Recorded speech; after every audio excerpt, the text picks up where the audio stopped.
السلام علیکم ورحمۃ اللہ وبرکاتہ۔ میرا نام عاشر احمد ہے اور میں اسلام کا ایک طالب علم ہوں۔ قرآن کی تعلیمات سے انشاءاللہ العزیز بابرکت سلسلے کا آغاز کیا جاتا ہے، اور تفسیر پڑھیں گے ہم جناب مولانا امین احسن اصلاحی صاحب کی، اور انتہائی بہترین تفسیر ہے، وہ اتنی مفید ثابت ہوگی کہ گمان کرنا بھی مشکل ہے۔ سب سے پہلے بسم اللہ سے آغاز کرتے ہیں۔ سورہ فاتحہ کی بسم اللہ کو لے کر ایسی تفسیر کی گئی ہے تدبر قرآن میں، اس کو میں ذکر کر لوں کہ اللہ تعالیٰ فرماتا ہے بسم اللہ الرحمن الرحیم۔ ایک دعائیہ کلمات ہیں، آغاز کے وقت پڑھنے چاہیے کہ شروع کرتا ہوں میں اللہ کے نام سے جو نہایت مہربان اور رحم والا ہے۔ سورہ فاتحہ آیت نمبر 1 تعداد ہے، اور سورہ نمبر 1 تعداد ہے اس کی 7، اور یہ آغاز کی دعا ہے۔ تفسیر تدبر قرآن بسم اللہ الرحمن الرحیم، تفسیر اس آیت کی تاریخی حیثیت، اس کو 6-7 عنوان میں کیا گیا، انشاءاللہ ترتیب سے ہو جائے گا، اور میں جتنا جلدی ہو سکے اس کو کلیئر بھی کروں کہ بہت طویل احادیث ہوتی ہیں۔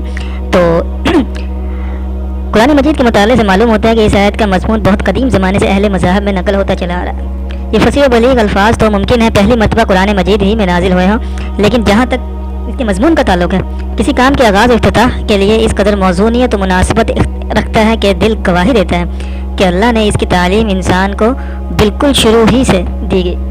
چنانچہ حضرت نوح علیہ السلام کے متعلق خود قرآن مجید میں یہ نقل ہے کہ انہوں نے اپنے باایمان متعلقین اور اپنے ساتھیوں کو جب کشتی میں سوار کرایا تو اس وقت اس سے ملتے جلتے الفاظ کہے، وقال ركبوا فيها بسم الله یہ ومرسیھا ان ربی لغفور رحیم، سورہ ہود۔ اور اس نے کہا کہ اس میں سوار ہو جو اللہ ہی کے نام کے ساتھ، اس کا چلنا اور اس کا ٹھہرنا بے شمار بخشنے والا اور رحم کرنے والا ہے۔ اس طرح سے سلیمان علیہ السلام نے ملکہ سبا کو جو نام ہے کہا، اس کا آغاز بھی انہی مبارک کلمات سے کہ چنانچہ قرآن مجید میں ہے انما سلیمان وانہ بسم اللہ الرحمن الرحیم، یہ سلیمان کی جانب سے ہے اور اس کا آغاز بسم اللہ الرحمن الرحیم سے ہوا ہے۔ یہ آیت دعا ہے، یہ کلام خبر یہ نہیں ہے کہ بلکہ سورہ فاتحہ کی طرح، جیسے کہ آگے چل کر معلوم ہوگا۔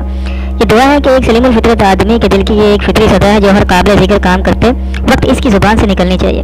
اس فطری صدا کو وہی الہی نے الفاظ کا جامع بنا دیا ہے، اور ایسا خوبصورت جامع بنایا ہے کہ اس سے زیادہ خوبصورت جامع کا تصور بھی نہیں کیا جا سکتا۔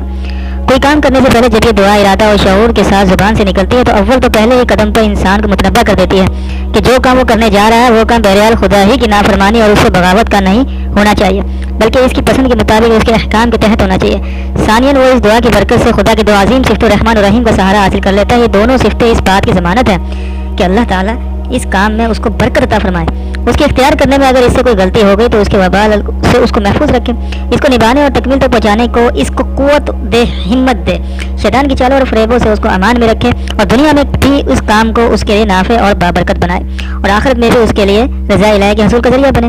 جو کام اس دعا کے بغیر کیا جاتا ہے وہ ان تمام برکتوں سے خالی ہوتا ہے۔ اس وجہ سے حضور نبی کریم صلی اللہ علیہ وآلہ وسلم نے فرمایا کہ جو کام بسم اللہ الرحمن الرحیم سے شروع کیا جائے وہ بے برکت ہے۔ بسم اللہ کی یہ برکتیں تو ہر کام کے ساتھ ظاہر ہوتی ہیں، لیکن خاص قرآن کی تلاوت کا آغاز اس دعا سے کرنے میں کچھ اور پہلو بھی ہیں جو پیش نظر رکھنے چاہیے۔ ایک یہ کہ بسم اللہ الرحمن الرحیم سے قرآن مجید کی تلاوت کا آغاز کر کے بندہ اس کے حکم کی تعمیل کرتا ہے جو اللہ تعالیٰ نے پیغمبر اسلام صلی اللہ علیہ وآلہ وسلم کو بالکل ابتدائی وحی نازل کرتے وقت دیا تھا۔ اقرأ بسم ربک الذی خلق، سورہ الق کی پہلی ہی آیت تھی کہ اپنے خداوند کے نام سے پڑھ جس نے پیدا کیا۔ دوسرا یہ کہ مبارک کلمہ اس حقیقت کی یاد دہانی کراتا ہے کہ انسان پر اللہ تعالیٰ کا سب سے بڑا احسان یہ ہے کہ اس نے اس کو نطق اور گویائی کی نعمت عطا فرمائی، جس کی بدولت وہ قرآن کی نعمت کا مستحق بن سکا۔ اس حقیقت کی طرف اللہ تعالیٰ کی صفت رحمان اشارہ کر رہی ہے جس کا اس آیت میں حوالہ ہے۔ ایک دوسری جگہ یہ بات تصریح کے ساتھ کہی گئی ہے کہ یہ اللہ تعالیٰ کی رحمانیت ہے کہ اس نے انسان کو پیدا کیا، اس کو نطق کی قابلیت عطا فرمائی، اس کو قرآن کی تعلیم دی فرمایا، اور رحمن علم القرآن خلق الانسان علمہ البیان، سورہ رحمان۔ یہ پڑھنا ذرا مشکل ہوا ہے اس میں، یہ تو الحمدللہ میری قرات بہترین ہے۔ خدا رحمان نے قرآن سے کہا، اس نے انسان کو پیدا کیا اور اس کو گویائی کی تعلیم دی۔ تیسرا یہ کہ یہ نبی صلی اللہ علیہ وآلہ وسلم قرآن مجید سے متعلق خاص پیشن گوئی کی تصدیق کر رہی ہے جس کی سند پچھلی آسمانی کتابوں میں موجود ہے۔ وہ یہ کہ آپ خلق خدا کو جو تعلیم دیں گے وہ اللہ کا نام لے کر دیں گے۔ حضرت موسیٰ علیہ السلام کی کتاب 5ویں کتاب باب 18 اور 19 میں یہ الفاظ وارد ہیں، میں ان کے لیے انہی کے بھائیوں میں سے تیری مانند ایک نبی برپا کروں گا اور اپنے کلام اس کے منہ میں ڈالوں گا، اور جو کچھ میں اسے حکم دوں گا وہی اس سے کہے گا، اور جو کوئی میری ان باتوں کو جن کو وہ میرا نام لے کر کہے گا نہ سنے گا تو میں اس کا حساب اس سے لوں گا۔ چوتھا یہ کہ اس طرح قرآن مجید خدا کی صفت رحمانیت کا مظہر ہے، اس طرح اس کی صفت رحمانیت ہی ہے جو قرآن کے فتح یاب کی کلید ہے. اس سے اس کے بند دروازے کھلیں گے، اس سے اس کی مشکل آسان ہوں گے، اس سے منبع و فیض سے قاری پر معانی اور حقائق کا فیضان ہوگا، اور اسی کے سہارے وہ کجے گمراہی اور نفس اور شیطان کی آفتوں سے محفوظ رہے گا انشاءاللہ العزیز. اس کے بعد آگے کا باب کا آغاز اگلی ویڈیو میں کریں گے، اور یہ کافی طویل ہے ان کی ماشاءاللہ سے جو ہوتی ہے تفسیر.